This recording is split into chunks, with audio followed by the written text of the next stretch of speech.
ધોરણ 9 વિષય હિન્દી પાઠ 3 ક્યાં નિરાશ હોવા જાય. નિરાશ એટલે કહેવામાં આવે છે કે હેરાન પરેશાન, કોઈ પણ ચિંતાની અંદર ડૂબેલા.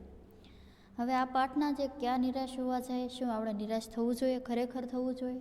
હજારી પ્રસાદ દ્વિવેદી એમના લેખક છે, જેમનો જન્મ સન 1907 અને નિધન સન 1979 में हुआ है.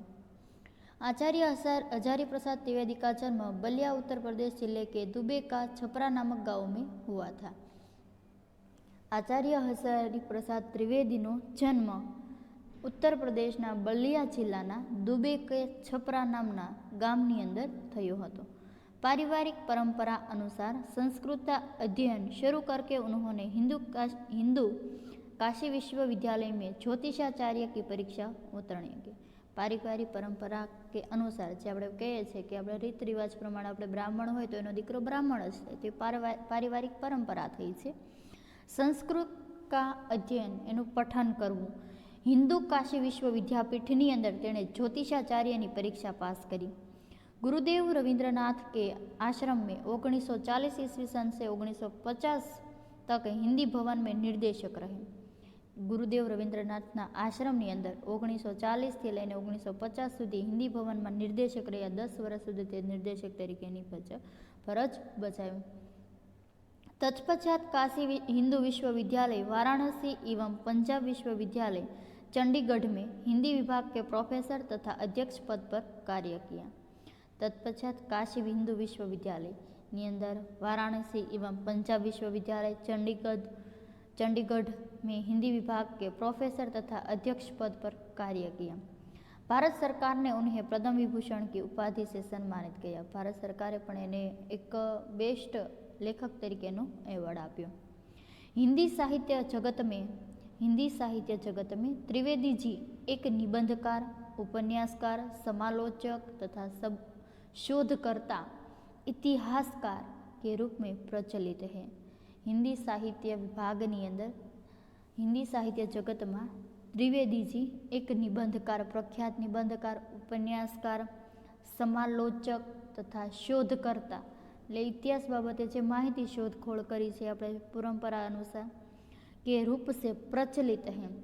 अशोक के फूल, विचार प्रवाह, कुटज, कल्पलता आदि निबंध संग्रह, बाणभट्टम की आत्मकथा, पुनर्विवाह, चारुचंद्र लेख,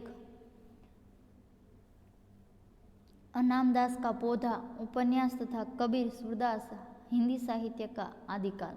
साहित्य सहचर हिंदी साहित्य, उद्भव और विकास, हिंदी साहित्य की भूमिका आदि आलोचना इस इतिहास ग्रंथ में है. प्रस्तुत निबंध में द्विवेदी जी ने यह समझाया है कि तत्कालीन भारतीय समाज में व्याप्त अनाचार केवल बाहरी स्तर पर है. आ प्रस्तुत निबंधनी अंदर जे हजारी प्रसाद द्विवेदी છે એ કહેવા માગે છે કે તત્કાલીન ભારતીય જે સમાજ છે, વ્યાપ્ત અનાચાર, જેણે કાર્યની અંદર જે ઉપરી અધિકારીઓ છે બેઠેલા છે, જે પોસ્ટ પર બેઠેલા છે, જે ગવર્મેન્ટ કાર્ય કરી રહ્યા છે, જે સમાજ જાગરણ માટે જે કાર્ય કરી રહ્યા છે, એ બહારી અનાચાર દેખાડી રહ્યું છે, બહારી સ્તર પર કાર્ય કર્યું છે, દેખીતી રીતે કાર્ય કરી રહ્યું છે. એને કહે છે ને કે ચાવવાના અને બોલવાના અને ચાવવાના શબ્દો અલગ, ઓલા કહે છે ને ચાવવાના દાંત અલગ અને બોલવાના દાંત અલગ, તો એના જેવી કહેવત એને લાગુ પડે છે. वास्तव में आज भी लोगों में मानवीय मूल्यों के प्रति आस्था कायम है. वास्तवनी अंदर જોઈએ કે आज भी लोगों के मानवीय मूल्य के प्रति आस्था कायम, मानव प्रत्ये જે આસ્થા છે એ ટકી રહી છે, કાયમ માટે ટકી રહી છે, પણ માનવીને વળતરમાં કોઈ વસ્તુ મળી શકતી નથી. अपने जीवन में घटिल निबंध में द्विवेदी ने यह समस्या कि तत्कालीन भारतीय समाज में व्याप्त अनाचार केवल बाहरी स्तर पर है, बाहरी देखावा पूरતું કાર્ય કરી રહ્યા છે. वास्तव में भी आज भी लोगों ने मानवीय मूल्यों के प्रति आस्था कायम है. वास्तवની અંદર જોઈએ તો માનવીય જે મૂલ્ય છે એ પ્રત્યે આસ્થા કાયમના માટે ટકી રહે એ માટે કાર્ય કરવાની કોશિશ કરી રહ્યા છે. अपने जीवन में घटित कुछ घटनाओं के द्वारा बताया है कि हमें निराश नहीं होना चाहिए. આપણા પાઠની અંદર કહેવા માગે છે કે આપણા જીવનની અંદર એવી કોઈ મુશ્કેલી આવી હશે, એવું કોઈ ઘટના બની હશે, પણ ક્યારે નિરાશ થવું જોઈએ નહીં. अपितु हमें जीवन में प्रति आस्थावान बने रहना चाहिए। जीवनની અંદર આસ્થા કાયમ માટે ટકાવી રાખવી જોઈએ। કે નિરાશ થઈને બેસી જઈશું તો જિંદગી આપણી પૂર્ણ થઈ જવાની નથી। તો પાઠની અંદર એટલું જ કહેવામાં છે કે આજનું વાતાવરણ કેવું છે, પહેલાંના જમાનામાં અને અત્યારના જમાનામાં શું ટકરાવ થઈ રહ્યો છે, ભારતનું આદર્શ કેવું હોવું જોઈએ, લક્ષ્યની ઉપેક્ષાનું પરિણામ શું આવી શકે છે, પુરાની આદર્શ એટલે કે છે કે પુરાના જે આદર્શો હતા, જે નિયમો હતા એ નષ્ટ થઈ ચૂક્યા છે, આપણી ઈમાનદારી કેવી હોવી જોઈએ, પ્રામાણિકતા કેવી હોવી જોઈએ અને સજ્જનતા આપણી અંદર કેવા પ્રેરણાના ગુણો, ભાવ, દયા, લાગણી હરેક વસ્તુની આ છે લોકો માટે જતાવવું જરૂરી છે। તો હું આના પહેલાં તમને જે પાઠની શરૂઆત કરું તો એ પાઠની અંદર અમુક જે પાઠનો સાર છે એ આપણે ટૂંકમાં જોઈએ। હવે પાઠના ટૂંકના સારની અંદર હું તમને કહેવા માગીશ कि श्री हजारी प्रसाद द्विवेदी हिंदी में श्रेष्ठ निबंधकार थे। इस निबंध में वे कहते हैं कि आज हमारे समाज में अनेक बुराइयां आ गई हैं। आ पाठनी अंदर जे हजारी प्रसाद द्विवेदी जे लेखक है एक श्रेष्ठ निबंधकार हता। ए निबंधनी अंदर कहवा मागे छे कि आज समाजनी अंदर अनेक बुराइयां એટલે કે અનેક જાતના ઘટનાઓ બની રહી છે। જૂઠ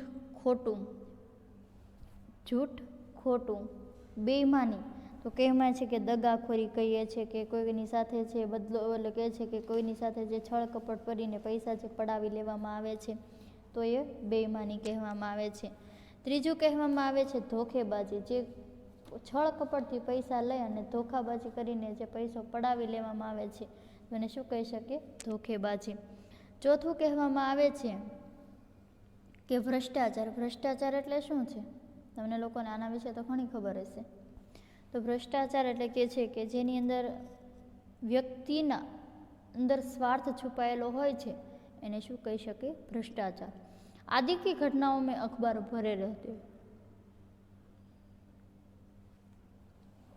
झूठ, बेईमानी, धोखेबाजी, भ्रष्टाचार આવી ઘટનાઓ માટે આખા અખબાર એટલે કે છે ન્યૂઝપેપર ભરેલા હોય છે। लेकिन इसका अर्थ यह नहीं है कि समाज में अच्छी बातें नहीं हो रही कि समाजની અંદર સારી વાતો नहीं થઈ રહી હોય એવું લાગતું નથી। समाज में अच्छे तत्व आज भी बचे हुए हैं। समाजની અંદર સારા તત્વો આજ પણ બચેલા છે। इसीलिए हमें निराश नहीं होना चाहिए। આપણે જીવનમાં નિરાશ થવું જોઈએ નહીં। હવે પાઠનો સાર છે એ પહેલાં હું ટૂંકમાં સમજાવીશ, પછી વિદ્યાર્થી મિત્રો આપણે ડીપમાં જોઈશું। आज का वातावरण, आज चारों तरफ ચોરી, આજે જોઈએ છે કે ચારે તરફ ચોરી થઈ રહી છે, ઠગી એટલે ઠગાઈ થઈ રહી છે, ડકેતી એટલે લૂંટફાટ થઈ રહી છે, તસ્કરી એટલે દાણચોરી થઈ રહી છે और ભ્રષ્ટાચારની જે ઘટનાઓ છે, ભ્રષ્ટાચાર की घटनाओं का बोलबाला છે, ભ્રષ્ટાચારની ઘટનાઓ પણ જોવા મળે છે। अखबार झूठी घटनाओं से भरे रहते हैं। वर्तमान पत्रों खोटी घटनाओं भरेला होय छे। ऊंचे पदों पर बैठे लोगों के चरित्र की दोषपूर्ण दिखाई देते हैं। ऊंचा पदों पर बैठेला लोकोना चरित्र छे ए दोषपूर्ण देखाय छे, केम के ए लोकोए पोताना स्वार्थ माटे पैसो कमाता होय, पोतानी पेढ़ी भरता होय ए माटे कार्य करे छे के पोतानो स्वार्थ माटे ते पोते छे। समाज सेवा अत्यारे कोई करतुं नहीं। कोई कुछ भी करता है तो लोग उसमें दोष खोजने लगते हैं અને કોઈ કંઈ પણ કામ કરે તો લોકો એમાં દોષ શોધવા માંડે છે। પરિશ્રમ करने वालों की हालत बुरी है। મહેનત કરવા, પરિશ્રમ એટલે શું થાય? મહેનત।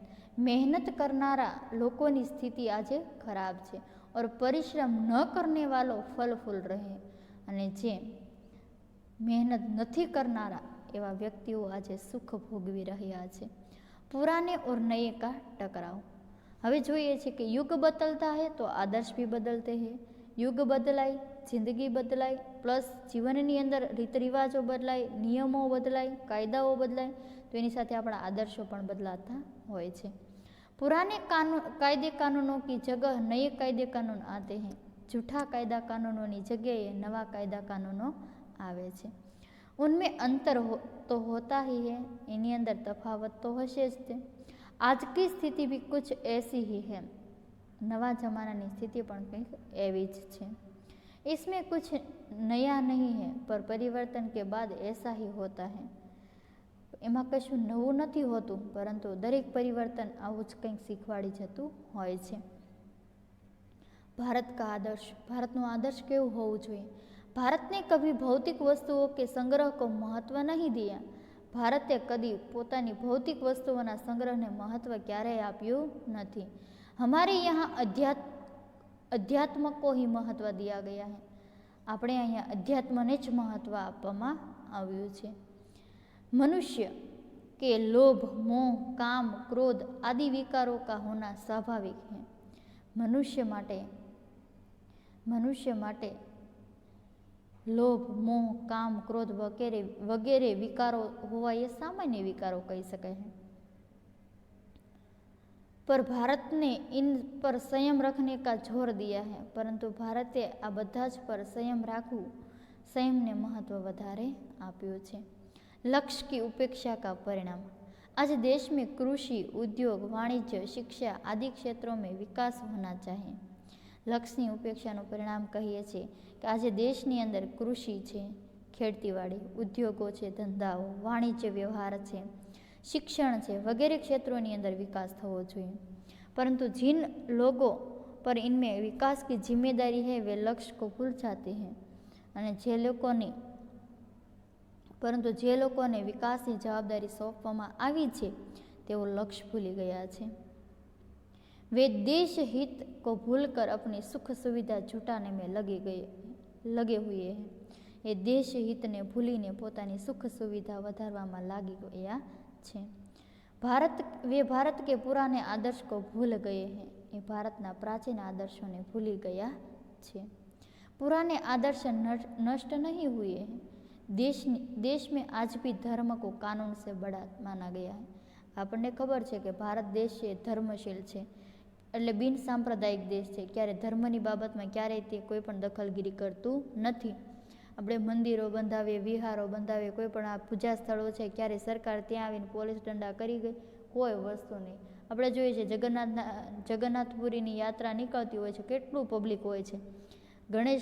જ્યારે ગણેશ ચતુર્થી આવે ત્યારે ગણપતિ બાબતે કેટલા ઢોલ નગારા વગાડવામાં આવે છે। ક્યારે પણ પોલીસે ગાડી ઊભી રાખીને એમ કીધું કે ભાઈ ઢોલ તમારા બંધ કરો, વોઇસ પોલ્યુશન થાય છે, અવાજ પ્રદૂષણ થાય છે?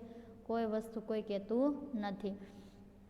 તો ભારત એક બિન સાંપ્રદાયિક દેશ છે જે ધર્મની બાબતમાં ક્યારે દખલગીરી કરતું નથી।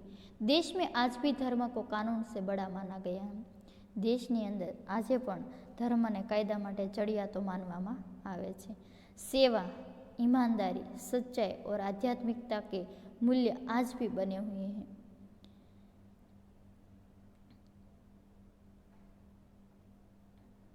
देशनी अंदर आज धर्म ने कायदा करता चढ़ियातो मानवामां आवे छे। सेवा होय, प्रामाणिकता होय, सत्य होय, आध्यात्मिकताना मूल्य आज पण विद्यमान रूपे जोवा मळे छे। हवे आ पाठनी अंदर अमुक टॉपिक छे एनी उपर एक टिकट बाबू अने बस कंडक्टर विशेनुं वर्णन थयुं छे, तो एना विषे थोड़ी टूंकमां माहिती मेळवीए। टिकट बाबू की ईमानदारी। लेखक ने एक बार रेलवे टिकट खरीदते समय टिकट बाबू को 10 रुपये की जगह 100 रुपये का नोट दे दिया। टिकट मास्टरनी प्रामाणिकता जोईए तो लेखके एक वखत रेलवेनी टिकट खरीदती वखते टिकट मास्टर ने 10 रुपयानी जग्याए 100 रुपयानी नोट आपे छे। लेकिन टिकट बाबू ईमानदार था। टिकट बाबू छे ईमानदार व्यक्ति हतो, प्रामाणिक व्यक्ति हतो। उसने रेल के डिब्बे में लेखक को खोज कर उन्हें 90 रुपये लौटा दिए और अपनी ईमानदारी का परिचय किया। रेलगाड़ीना डब्बामांथी लेखक ने शोधी काढ्यो अने 90 रुपया छे एमने ईमानदारी प्रामाणिकताथी पाछा आप्या अने ईमानदारीनो परिचय शुं होय ए विषे एने समझ आपी। बस कंडक्टर की सज्जनता। अब बस कंडक्टर की सज्जनता शू होवी जोईए? एक बार लेखक अपने परिवार के साथ बस पर यात्रा कर रहे थे। एक बार लेखक एना बाळकोनी साथे बसनी अंदर यात्रा करी रह्या हता। रात को जंगल से गुजरते समय बस खराब हो गई। रातनी अंदर जंगलमांथी बस पसार थई जाय छे तो बस छे त्यां खराब थई जाय छे। बस कंडक्टर साइकिल लेकर चला गया। बस कंडक्टर छे ते साइकिल लईने चाल्या जाय छे। बस यात्री ड्राइवर पर अपना गुस्सा निकालने लगा। बस यात्री छे એ ડ્રાઈવર ઉપર પોતાનો ગુસ્સો, કેમ કે યાત્રીઓને શું થાય, બસ બંધ થાય એટલે કે છે કે રસ્તાની અંદર જંગલની અંદર પાછી બસ છે એ બંધ થઈ જાય અથવા તો ખોટવાય તો એ તો લોકોને શું થાય, એક તો ડર, લૂંટફાટનો ડર હોય છે, પ્લસ મારી નાખવાનો ડર હોય છે, અને પ્લસ એ જંગલની અંદર પ્રાણીઓનો પણ ડર હોય છે ને. તો એને યાત્રીઓ છે ડ્રાઈવર પર પોતાનો ગુસ્સો ઉતારવા લાગે છે. वे उसे मारने के लिए तैयार हो गए, એ લોકો એને મારવા માટે તૈયાર થઈ ગયા. લેખક ને કિસી तरह સમજા બુઝા કર ઉन्हें રોકા, લેખકે એને કંઈક રીતે સમજાવી અને સુલઝાવી અને એને રોકે છે. ઇતને મેં બસ કંડક્ટર નઈ બસ લેકર આયા, એટલામાં જ બસ કંડક્ટર છે નવી બસ લઈને આવ્યો. वह लेखक के भूखे बच्चों के लिए पानी और दूध भी ले आया था, એ લેખકના જે ભૂખ્યા બાળકો માટે પાણી અને દૂધ પણ લાવ્યા હતા. ऐसी अनेक घटनाएं हैं जिनसे लगता है कि हमें निराश होने की ज़रूरत नहीं है. એવું લાગે છે ક્યારે આપણે ઉતાવળિયા ડિસિઝન લઈએ છીએ, ક્યારે આપણી ભૂલ હોય છે, એ ભૂલ બાબતે આપણે જોઈએ ને તો આપણે એમ થાય છે કે આપણે બહુ મોટી ભૂલ કરી રહ્યા છીએ, અથવા તો આપણી અંદર એ કોઈ કહે છે કે ધીરજ નામનું ફળ જ ના હોય, જેના કારણે આપણે નિરાશ થઈ જઈએ. નિરાશ થઈ અને પછી થોડોક ટાઈમ આપણને મળે ને વિચારવા માટે, ત્યારે આપણને એમ થાય કે આ આપણા માટે ટેન્શન કે નિરાશ થવા જેવી કોઈ વસ્તુ હતી જ નહીં. જીવનની અંદર આપણે જોઈએ છે ઠગાઈ થાય છે, તો ઠગાઈ એટલે શું, તો એનું એક કહેવાનું મિનિંગ છે, એક ઉદાહરણ દ્વારા જોઈએ કે કોઈ પણ વ્યક્તિ છે એ વ્યક્તિને એમ કહેવામાં આવે છે કે તમારું આ જે 25,000નું ટીવી છે